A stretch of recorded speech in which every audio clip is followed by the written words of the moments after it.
Like a frog boiling in its own water, America is slipping towards authoritarianism, and it may already be too late.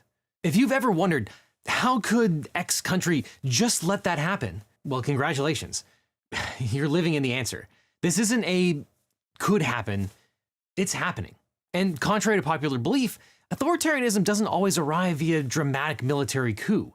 Democracies can, and often do, slide into authoritarianism slowly, quietly, and procedurally. There are three obvious pillars of a slide towards authoritarianism: consolidation of force and suppression of dissent, undermining the rule of law and electoral guardrails, and patronages, purges, and the destruction of independent institutions. And in just the last few months, what have we seen? Tens of thousands of career civil servants purged from the government. Masked, unaccountable federal police deployed, answering only to Trump. An immigration crackdown escalating into effectively internment camps, torture sites, and secret renditions to war zones, ensnaring citizens and non-citizens alike. Thanks, Justice Kavanaugh. Political prosecutions of rivals, dissidents, and members of the opposition party. The destruction of the rule of law through mass pardons of his team and the shutting down of investigations into his allies. For example, the January 6th insurrectionists, corrupt Republican politicians, donors, and business associates. The invasion of blue cities and states by the National Guard and Marines under the excuse of a manufactured peacetime emergency. Systematic demonization and othering of targeted groups. Immigrants and trans people blamed for every single societal problem. Ignoring court orders. Ignoring Congress by spending money that was never appropriated and refusing to spend money that was. Publicly flirting with an unconstitutional third term as president, like a coquettish little tyrant in waiting. What a scamp. Attacking, suing, and banning media outlets that dare to criticize him. And enriching himself to the tune of billions of dollars through his crypto empire, self-dealing with his own businesses, and selling access to the White House. This is the authoritarian trifecta: consolidating state power, undermining the rule of law, and unrestrained corruption. And we're not even a year into a 4-year term. If you saw this happening anywhere else in the world, you would call it the opening phase of a failed state. Political scientist Juan Linz identified 4 defining features of authoritarianism: limited political pluralism, constraints on legislatures, parties, and interest groups, legitimacy built on emotion, the leader as a necessary evil fighting societal decay, minimal political mobilization paired with the suppression of anti-regime activity, and vague, ever-expanding executive powers, undefined and shifting at will. And that describes America in 2025 with uncomfortable precision. Now, we recently released a video compiling all the crimes and corruption that Trump has committed so far, because frankly, there's been so much that even we, professional lawyers, we're starting to lose track.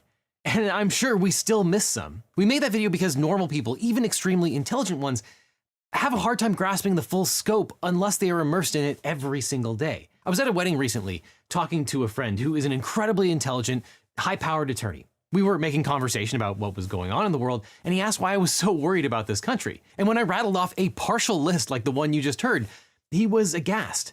Because unless you're watching the news for several hours a day, it's just impossible to keep track. It's the Mr. Burns defense. Your average American might get some of these headlines, but I guarantee that the median American voter is not privy to half of this stuff. And the information economy is in shambles. Trump has spent the last 8 years preemptively accusing everyone else of corruption so that when he does the very thing that he projected onto others, it lands softly. Oh, this is just politics as usual, or, well, both sides are bad, so what? But this is not politics as usual. This is the playbook of authoritarianism. And perhaps the most galling part is how little pushback there's been, even among people who are paying attention. You might remember 2015. Remember the right-wing conspiracy theory that President Obama was going to invade red states, Jade Helm 15? Well, that fever dream has essentially come true, except it wasn't Obama, it's actively Trump, and it's going on right now. And all those Second Amendment tyranny resistors are suddenly mysteriously silent. Even worse, Trump and his surrogates now whine that simply calling their behavior authoritarianism itself is an incitement to violence, thus justifying further crackdowns.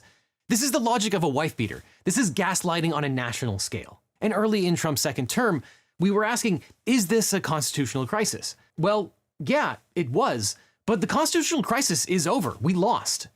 Trial courts have fought valiantly, but the Supreme Court has repeatedly abdicated its role and handed over unprecedented power to the president. Not any president, certainly not a Democratic president, but to one president, Donald Trump. The Supreme Court will not save us.